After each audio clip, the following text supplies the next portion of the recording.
안녕하세요. 오늘은 칼슘에 대해서 얘기해 보겠습니다. 뼈와 치아에 관련된 건 잘 아시죠? 그러면 뼈와 관련된 거, 골다공증, 그죠? 관절, 그러니까 관절하면은 류마티스, 퇴행성, 무릎 관절염은요, 퇴행성이겠죠. 관절. 치아는 우식증이죠. 치아 우식증. 그리고 충치와 관련되는 거. 뿐만 아니라 약해지죠. 치아가 빈약해지는 거죠. 그리고 단단하지 못해요. 치아가 빈약해지고 풍치가 생기고 잇몸에 염증, 이것들이 치아와 관련된 거예요. 칼슘과 관련된 거. 뼈가 이렇게 있어요. 턱뼈.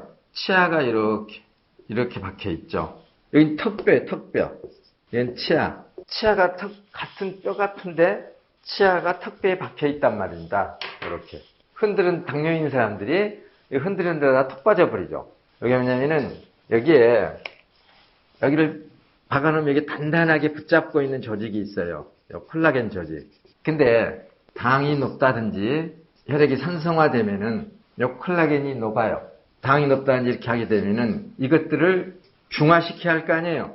당이 높아도 산성화되고 또 기타 다른 어떤 원인으로 인해서 산화식품들, 우리 산성식을 많이 먹게 되면 산성화되고, 기본적으로 우리 몸에 영양소, 당에서부터 아미노산, 지방이 분해되면 지방산이죠. 비타민, 이것들은 전부 다 이 영양소들은 잘 아시죠? 미네랄과 결합을 해야 돼요. 이 미네랄, 종합 미네랄 약 80여 종의 종합 미네랄을 갖고 있는 게 우리가 천일염이죠. 근데 천일염 속에 들어있는 것만간 다 안 되죠. 이게 미네랄은 우리가 먹는 음식 속에 들어있어야 되고, 음식이 우리가 두 가지가 있죠. 알칼리성과 산성 음식이 있단 말입니다. 이 산성 음식을 많이 먹을 때 우리는 미네랄 중에 칼슘 소모가 많아져요.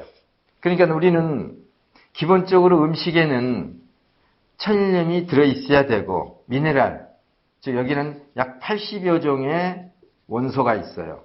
이놈들은 이 영양소와 만나야 되는 거죠. 근데 천일염이 그걸 다 가지고 있는데 우리가 먹는 음식이 대부분 알칼리성 음식이에요? 산성 음식이에요? 산성 음식. 그리고 운동하죠. 혈액이 산성화될까요? 알칼리화될까요? 산성화되는 거예요. 그래서 운동하면 칼슘이 많이 소모돼요. 우리 몸속에서 칼슘이 모자랄 때 오히려 뼈에서 칼슘이 빠져나오는데, 빠져나온 칼슘을 재생칼슘이라 하고, 그 재생칼슘의 약 50%가 이온칼슘. 이것은 직접 쓰여져요. 그 다음에 약 40%가 단백질 칼슘, 약 10%가 무기질 칼슘, 칼슘 아파타이트라고 해가지고요. 이것은 마치 유리 조각처럼 단단해요. 이것들은 우리 몸에 쓸 수가 없어요. 칼슘이 평소에 모자라서 뼈에서 칼슘이 많이 빠져나오는 사람들은 이것들도 많이 나오겠죠. 요 빠져나온 칼슘들은 특히 무기질 칼슘, 칼슘 아파타이트라는 이 단단한 조직은 쓸 수 없는 것들은 우리 몸속으로 몸 밖으로 빠져나가줘야 돼요. 빠져나가다가 이제 콜레스테롤과 결합해서 만들어진 게 결석들이에요. 그리고 이것들이 그러니까 이 조직 속에 쌓이는 게 석회화, 특히 이온칼슘은 그렇지 않아요. 다 우리 몸에 활용되고, 오히려 이온칼슘은 우리 몸에 충분히 넘칠 때 뼛속으로 들어가요. 특히 이 단백질 칼슘은 혈액 중에 떠돌아다니다가 우리가 운동할 때 이온화돼요. 운동하지 않으면 이온화 안 돼요. 칼슘은 아주 중요하지만은 이게 부족할 때 오히려 우리 몸속에 칼슘 자체가 남아돌게 돼요. 왜냐면은 피에서 혈액의 뼈 속에서 빠져나온 칼슘의 50%만 활용된다는 얘기죠. 50에서 60%만. 다시 돌아갔어요. 우리가 먹는 음식이 대부분이 산성 음식이고, 운동하고, 또 스트레스를 받아요. 스트레스를 받게 되면은 이 스트레스를 극복하기 위해서 후신 호르몬, 그 다음에 갑상선 호르몬, 이것들이 나와야 돼요. 그래야 이 스트레스를 극복할 수 있어요. 그러면 이러한 호르몬들이 만들어질 때 많은 칼슘이 또 소모돼요. 운동할 때요. 그 산성식품 먹죠. 그러면은 이 미네랄 중에서 칼슘이 턱없이 모자라는 거예요. 그래서 우리는 소금도 소금이지만 반드시 이러한 환경 속에서 내가 먹는 음식에도 모자라고 천일염 속에도 충분한 양이 없기, 우리가 필요한 만큼 충분한 양이 없기 때문에 우리는 칼슘 보충제를 먹어줘야 되는 거예요. 이 칼슘이 바로 이렇게 들어있어야, 이 미네랄, 칼슘이 들어있어야 당, 이런 영양소들이 있죠. 이 영양소들이 우리 몸속에서 이것과 결합하면서 이게 상호작용에 의해서 우리 몸속에서 활용되는 거예요. 만약에 칼슘이 모자란다. 그러면은 당이 세포 속으로 못 들어가요. 칼슘이 모자랄 때 위산 분비에도 문제가 오고요. 그러니까 소화액 분비에도 문제가 와요. 그리고 칼슘이 모자라면은 세포에서 당을 받아들이는 인슐린, 수용체 인슐린 저항성이 생겨요. 췌장에서 베타세포에서 인슐린 분비가 부족해져요. 그러니까 칼슘은 당뇨와 아주 밀접한 관계가 있단 말입니다. 그러니까 지금 골다공증이나 관절뿐이 아니죠. 조혈세포라고 그러죠. 골수에서 만들어져요. 특히 골수에서 만들어지고, 그리고 자칫 뼛속에는 파골세포와 조골세포가 있어요. 필요할 때 파괴해가지고 칼슘을 배출하고, 필요할 때 칼슘을 빨아들여가지고 뼈를 만들고 부시고 하는 세포가 있죠. 조골세포에서 이 뼈가 만들어져요. 조골세포에서 뭐냐면은 오스테오칼슘이라는 오스테오칼신 호르몬이 만들어지는데, 이게 어디서 만들어지냐면은 조골세포에서 만들어져요. 뼈를 만드는 세포, 뼛속에 뼈를 만드는 세포가 있단 말입니다. 뼛속에는 조골세포도 있고 또 피를 만드는 조혈세포도 있죠. 조혈모세포라고 그러죠. 피를 만드는 이 조혈기관, 뼛속이에요. 조혈세포 어디에 있냐면, 조골세포나 조혈세포 어디에 있을까요? 다 골수에 있어요, 골수. 뼛속이 골수가 어떻게 생겼냐면, 닭뼈다귀 부러뜨리면 안에 붉은 핏줄이 있죠. 그 안에. 거기는 푸석푸석하죠. 그리고 그걸 이게 씹어서 빨면은 맛이 있어요. 거기 뭐 전부 영양분. 여기. 영양분인데 중요한 거기에 인도 많다는 겁니다. 인도 많으니까는 인이 우리 몸속에 들어가면 또 산성화돼요. 미국 같은 나라에서는 우유가 칼슘, 뼈에 좋다고 하면은 불법 과대 과장 광고가 되는 거예요. 근데 뼈에 좋다고 콩 제품에는 표시할 수 있어요. 그래서 덴마크에서 50대 남성 25만 명을 조사했더니 골밀도가 높은 사람이 골밀도가 건강한 사람과 골다공증이 있는 남자를 비교한 거예요. 그랬더니 평균 수명이 11.5년이 더 기른 거예요. 골밀도는 기본적으로 칼슘과 관련된단 말입니다. 그러면은 골밀도가 높다는 얘기는요, 뼛속의 영양분이 칼슘뿐만 아니라 다른 영양분도 튼실하게 들어있다는 얘기예요. 칼슘이 충분히 들어가야 할 정도로 되면은 거기에 다른 영양분도 많이 들어간단 말입니다. 거기에 뭐가 있냐면은 뼈를 만드는 원료가 있죠. 그리고 피를 만드는 원료가, 골수에서 조혈세포가 있다 했죠. 조혈모세포. 그러니까 피를 만드는 것이 골수란 얘기입니다. 뼛속에서, 골수에서 피가 만들어질 정도면은 그 속에 얼마나 많은 영양분이 있어야 될까요? 그리고 우리 몸에 먹는 영양소의 엑기스가 뼛속에 들어있는 거예요. 우리 몸속에서 피를 만드는 곳이 어디냐? 아까와 같이 그런 뼈는 주로 어디 뼈냐?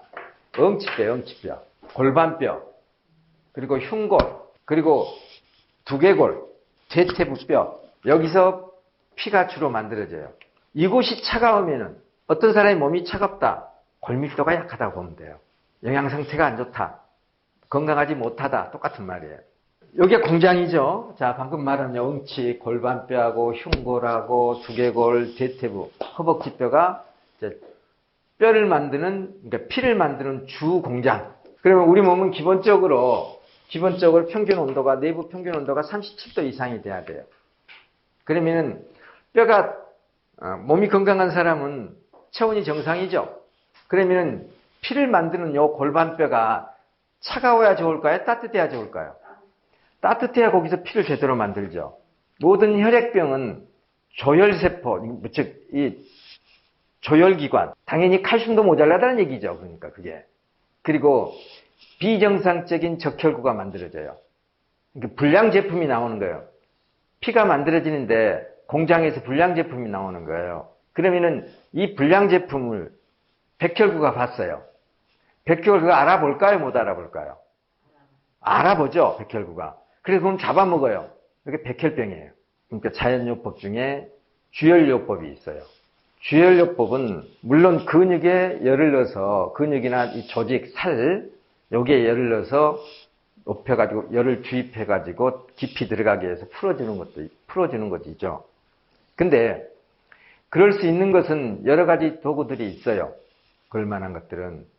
그럼 주열기의 특징이 뭐냐? 우리가 하고 있는 주열요법의 특징이 주열을 하랬더니 사람들이 맨날 배만 하고 있는 거예요. 앞쪽만 쉬우니까. 요거 금방 식어요, 이거. 열 들어가도 금방 식는 거예요. 주열의 핵심이 뭐냐면은 뼈를 달구는 거예요. 배를 하는 것도 좋죠. 직접 하는 것도. 근데 근본적으로 어디를 해야 돼요? 여기 가슴뼈를 데워놔야죠. 이 뼈를 한번 뼛속을 데워놓으면 12시간 가요. 주열을 한다고 맨날 배나 어디나 하지 마세요. 주열은 뼛속을 달군다고 생각해야 돼요. 그러면은 뼈와 가까이 집어넣어야죠.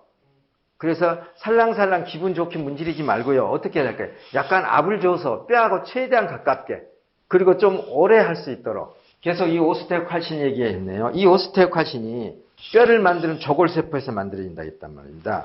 그러면 이 오스테오칼신이 나왔을 때 뼈의 강도가 높아져요.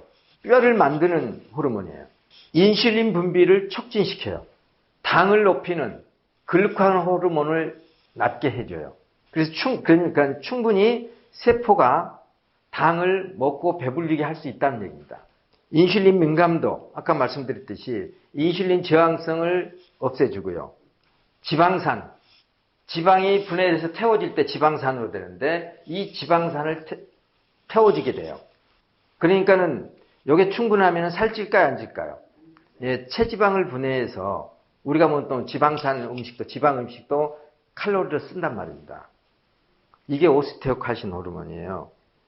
그리고 근육 합성을 증가하고 근육을 단단하게. 그래서 칼슘을 먹게 되면 신기하게도 근육이 탄력을 갖게 돼요. 이 칼슘을 충분히 먹으면서 이게 근육 강화 훈련을 해봐요. 그럼 근육이 금방 생겨요. 우리 몸의 세포는 하루에 약 100분의 1이 죽어요. 쉽게 말하자면 체중 60kg인 사람은 600g이 죽는 거예요. 평소에 우리가 고기를 많이 먹어요. 그러면은 이 수명을 다한 이 세포들을 백혈구들이 뜯어 먹어버려야 돼요. 또 우리 스스로 백혈을 뜯어 먹어야 되고, 또 우리 세포가 스스로 이 자살을 해요. 이걸 아포토시스라고 그래요. 스스로 자살하는 거. 죽어준단 말입니다. 요 단백질들이 죽어줘야 교체가 빨리 되는데, 육식을 하게 되면은 이것들이 잘 안 죽어요. 그리고 백혈구도 안 뜯어 먹어요. 청소를 안 하는 거예요. 외부에 충분히 들어가니까. 그래서 우리 몸에 오래된 세포들이 쌓이게 되고 찌꺼기들이 쌓이게 돼요. 노화가 빨라지죠. 근데 단백질을 공급을 안 했어요. 우리 몸에 넘쳐나는 게 단백질이잖아요. 하루에 100분의 1이 죽는다니까요. 600g이. 돼지고기 한 근이 없어지는 거예요. 그걸 우리 몸에서 다 재활용해요. 우리 그 3일의 기적, 우리 디톡스 하죠? 몸청. 이 몸청이 바로 그걸 유도하는 거예요. 그래서 기적 같은 일이 벌어지는 겁니다. 단순히 굶어서는 문제가 되죠. 물론 많이 먹는 것보다는 낫지만은. 그런데 우리가 이 몸청 프로그램은 칼슘을 충분히 넣어주고 미네랄을 충분히 넣어주면서 세포나 이 줄기세포가 빨리 새로운 세포로 만들어질 수 있도록 하는 영양분을 집어넣어주는 거죠. 다. 그런 원리 속에서. 그리고 장을 비워주게 하고, 장에 있는 노폐물을 빼주게 하면서 우리 몸을 만들어가고, 우리 몸이 재생되는 걸, 복구되는 것을 도와준단 말입니다. 그래서 아까 말씀드렸듯이 근육을 증가하고 강화시켜주고요. 특히 남성 호르몬인 테스토스테론을 증가시켜줘요. 쉽게 말하자면 칼슘이 정력제인 거예요. 특히 당뇨에 아까 말씀드렸듯이 인슐린 민감성과 인슐린 저항성, 그러니까 민감성, 그 다음에 인슐린 생산, 또 지방산 분해, 이런 것들이 아주 중요한 역할, 당뇨에 그러니까 아주 직접적인 영향을 미친다는 얘기예요. 그리고 뇌기능을 증가시켜요. 학습 인지 능력을 증가시키고요. 왜 그렇게 되냐면은 도파민이나 노르아드레날린 내지는 세로토닌 호르몬을 증가시켜요. 그래서 뇌를 활성화시켜요. 쉽게 말하자면은 성장기 애들한테, 청소년들한테 칼슘을 충분히 주면 어쩐다고요? 공부를 잘하게 되는 거예요. 충분히 먹게 되면 뇌는 많은 칼슘, 뇌는 엄청난 많은 에너지를 쓰죠. 그래서 많은 에너지를 쓰는데, 아까 같이 에너지 쓰는데 뭐가 필요하다고 했어요? 칼슘이 필요하다고 했잖아요. 그래서 뇌에 칼슘이 모자라면 심각해지는 거예요. 우울증, 불면증, 자폐, 그 다음에 파킨슨, 치매, 이런 것들이 오게 되고, 모태에서, 자궁 안에서 칼슘이 모자라면은요, 자폐아가 태어나요. 후천성 자폐아도 있지만은요. 간질, 뇌전증이라고 하죠. 이 간질도 칼슘과 아주 밀접한 관계가 있다고 나와 있어요. 그래서 보면은요, 이 아까 같이 오스테오칼신이라는 호르몬은 아디포넥틴이라는 것을 물질을 증가시켜요. 외워야 되는 건 아니지만은요, 알아야 되는 건 아니지만은 개념상 아시라는 얘기입니다. 쉽게 말하자면 식욕 억제 호르몬이에요. 지방 조직에서 만들어지는데 칼슘이 충분할 때 이 아디포넥틴이 지방 조직에서 나오는 거예요. 이 호르몬이. 렙틴 호르몬 아시죠? 식욕 억제 호르몬. 그거와 똑같은 역할을 해요. 그래서 지방산, 포도당, 탄수화물 대사 이것을 태우는데 이 대사에 직접 관여하고요. 근육세포가 지방산을 흡수하게 만들어요. 근육세포가 당만 흡수하는 게 아니라 지방산을 흡수해서 에너지로 쓰게 한단 말입니다. 그래서 지방산을 이완시키고 간에서는 지방산을 합성하는, 즉 지방으로 만드는 것을 막아주는 거예요. 체지방이 안 만들어지는 거죠. 저절로. 그리고 포도당 신생 과정, 즉 우리 몸속에 있는 여러 가지 영양소를, 지방이나 단백질을 포도당으로 바꾸는, 또 저장된 글리코겐을 포도당으로 바꾸는 이러한 기능을 떨어뜨리는 거예요. 즉 혈당 증가를 막아준다는 얘기예요. 혈당 증가를 막아주고 대신 뭘 쓰게 한다고요? 지방산을 쓰게 하는 거예요. 이 아디포넥틴 호르몬이 안 만들어지면은 밥을 먹고 나서 혈당이 안 떨어지는 거예요. 계속. 그래서 2형 당뇨가 되는 거예요. 2형 당뇨 환자가 그렇게 되는 거예요. 포도당을 빨리빨리 없애버려야 되고 하는데 이게 계속 포도당 신생이랄지 이렇게 하기 때문에 세포에서 당을 필요로 하고, 그러니까 당이 만들어졌으면은 이걸 빨리 없애고, 그리고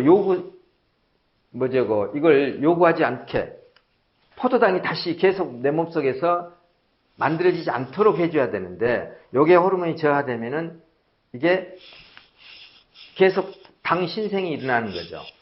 그래서 유지가 된단 말입니다. 이게 2형 당뇨 환자들한테 있는 특징이라는 얘기죠. 그래서 아디포넥틴이 증가하게 되면은 아까 묻지 인슐린 증가, 인슐린 민감성, 세포들이 인슐린에 민감하게 만들어져요. 여기가 증가하게 되면은. 그래서 이 당들이 세포 속으로 쏙쏙 들어가게 해주고, 이게 적으면은 세포로 안 들어가게 하고, 그래서 신생도 막아주고 인슐린 저항도 막아주고, 신생을 막아주니까, 당 신생을 막아주니까 혈당이 상승하지 않고, 인슐린 저항성을 줄여주니까는 혈중당이 세포 안으로 들어가서 태워지고, 그러니까는 빠르게 혈당이 정상으로 돌아가죠. 이와 같이 칼슘은 만약에 칼슘에 대해서 강의를 하라면요, 하나하나 이렇게 커리큘럼을 따서 1년 해도 다 못할 거예요. 기본적으로 보고된 바에 의하면요, 칼슘 부족으로 147종의 질병과 직접 연관이 있다고 한 거예요. 여기까지 밝힌 거죠. 계속하면요, 칼슘은 인체 내의 모든 원소들과 관련하는 거예요. 칼슘 없이는, 칼슘과 짝을 이루지 못하면은 다른 원소들이 제 기능을 발휘 못한다는 얘기입니다. 심지어 미토콘드리아 있죠. 이 미토콘드리아, 세포 속의 미토콘드리아에서 에너지를 만들어내게 하는 것도 칼슘이 있어야 되고, 유전자 복제에서부터 세포 분열까지 전부 다 칼슘 없이는 안 이루어지는 거예요.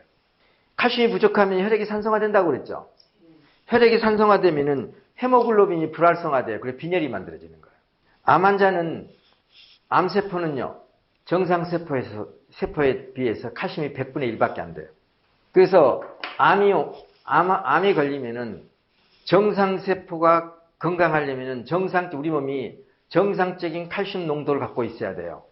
근데 암 환자들은 근본적으로 그러면 암 환자는 근본적으로 칼슘이 모자라다고 보는 거죠. 우리 몸이 암세포가, 즉, 암이 만들어지는 환경을 바꾸려면은, 우리 몸이 스스로 암이 되는 환경을 만들려고 할까요? 암이 만드는 환경을 최대한 방어하려고 할까요? 우리 몸의 환경을 암이 생기지 않도록 하는 최대한 방어를 한단 말입니다. 근데 누군가가 암이 만들어져서 암 환자가 됐어요. 뭐가 모자란다고요? 칼슘을, 쭉 냉체질이잖아요.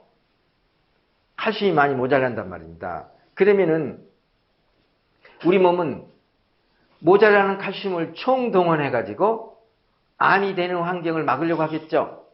그러면 암 환자는 칼슘 소모가 심할까요? 안 심할까요?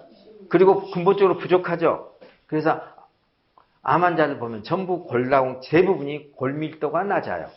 그러면 암 환자는 칼슘 농도가 낮죠. 즉 골밀도가 약하죠. 항암제는 칼슘을 어마어마하게 소모시키는 거예요. 그러니까는 암 치료 받은 사람 봐보세요. 다 칼슘이, 다 뼈가 부석부석하지.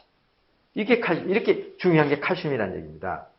147종이 이런 것인데 연연하지 마. 이게 외울 필요도 없어요. 말이 147종이지 우리 몸의 모든 생명현상이 다 칼슘과 관련됐다는 얘기입니다. 저희 회사 제품 칼슘은 이 소성 과정, 즉 열 처리의 불로 굽는 과정에서 독특한 노하우를 갖고 있어요. 그래서 물에서도 쉽게 이온화될 수 있도록 되어 있어요.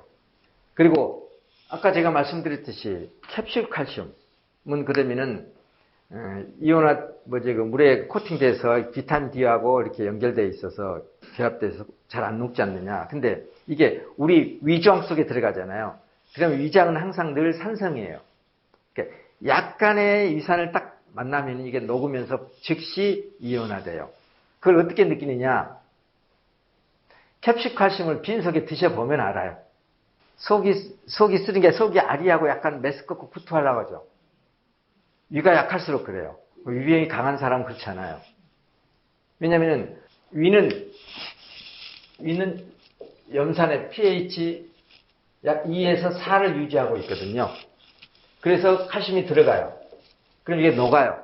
급속히 녹게 되면은 우리 칼슘이 위장 속에 녹으면은 물에 순수하게 칼슘이 완전히 녹이면은요 pH 12.7까지 강알칼리가 돼요. 그러면은 위산에 이게 들어가게 되면은 즉시 녹겠죠? 그러면 위산의 pH가 바뀌어버리는 거예요, 이게. 알칼리로 변하는 거예요. 알칼리로 변할 때 메스껍고 구토증이 나오는 거예요. 아까 제 칼슘이 어떠냐면은 운동할 때 칼슘이 많이 소모된다고 했죠? 2시간 이상 지속적으로 운동하게 되면은요, 우리 몸에서 칼슘 폭발이 일어나요. 그렇게 되면은 이제 2시간 정도 운동을 하게 되면은 혈중 칼슘 있죠? 혈중 칼슘이 고갈돼요. 그러면은 급격하게 이제 이 뼈에서 칼슘이 파골세포가 작동하면서 뼈에서 칼슘이 빠져나오기 시작해요. 그래서 칼슘을 계속 이렇게 하다 보니 뼈에서 칼슘을 계속 나오게 하는 호르몬, 이 파라토르몬, 부갑상선 호르몬. 이 부갑상선 호르몬이 이게 뭐냐면은 자동으로 작동돼 버린 게 이제 계속 칼슘이 필요하니까 이 부갑상선 호르몬이 계속 과잉 작동하게 되면은 조로 현상이 일어나요. 칼슘에 대해서는 밤을 새서도 다 못하고요. 그만큼 중요한 것은 이제 여기 있는 우리가 이 중요성을 알고, 그리고 내 가족들, 돈을 벌면 뭐합니까? 건강을 잃으면 다 잃은 거죠. 건강을 잃을 때 핵심이 칼슘, 그리고 장을 비우는 것, 비엔장. 그런 기본 개념을 갖고요. 아무튼 칼슘, 우리 모든 가족들에게 칼슘을 먹이라는 말입니다. 뿐만 아니라 운동을 해주게 되면은 우리 몸에 성장 호르몬, 많은 호르몬들이, 유익한 호르몬들이 나와요. 젊음의 호르몬에 있을 때. 적당한 운동은 꼭 해줘야 한단 말입니다. 과하니까 문제죠. 하여튼 칼슘 섭취 게을리하지 마시고요. 특히 또 칼슘과 관련돼서 소금 꼭 챙겨 드시고, 지금 뭐 국내뿐만 아니라 또 캐나다 할지 여기저기 세계 곳곳에서 염분, 즉 소금과 바이러스, 코로나 이것과 상관관계를 얘기하죠. 캐나다에서 실험했고 나오잖아요. 우리 자료들 나오잖아요. 캐나다에서 실험했고. 왜냐면은 캐나다에서 그래서 염분을 코팅한 마스크. 그랬더니 바이러스가 다 죽더라 이게. 가끔 TV에 우리나라 코로나 발생률 쭉 지역별로 나오죠. 봐봐요 뭐. 짜게 먹는 거 바닷가 쪽 현저하게 줄어요. 울릉도 없죠. 제주도 없죠. 그 다음에 남해안 전라도 사람 엄청 짜게 먹거든요. 그럼 이제 이게 육지대 충청도 서울 이쪽 경기도 왜냐하면은 그 문명의 혜택을 받아가지고 짜게 먹으면 안 돼 하고 짜게 먹으면은 마치 미개인처럼 생각하는 지역들 전부 다 감염이 높잖아요. 짜게 먹으면 미개인이 아니고요. 짜게 먹어야 지혜 있는 사람이라는 얘기입니다. 하여튼 우리 건강법 늘 우리가 꾸준히 해오는 이 경영법을 늘 널리 전파하고 또 우리 자신들이 지키는 우리 가족들이 지키는 그런 마음 자세로 이 말씀 쓰겠습니다. 마치겠습니다.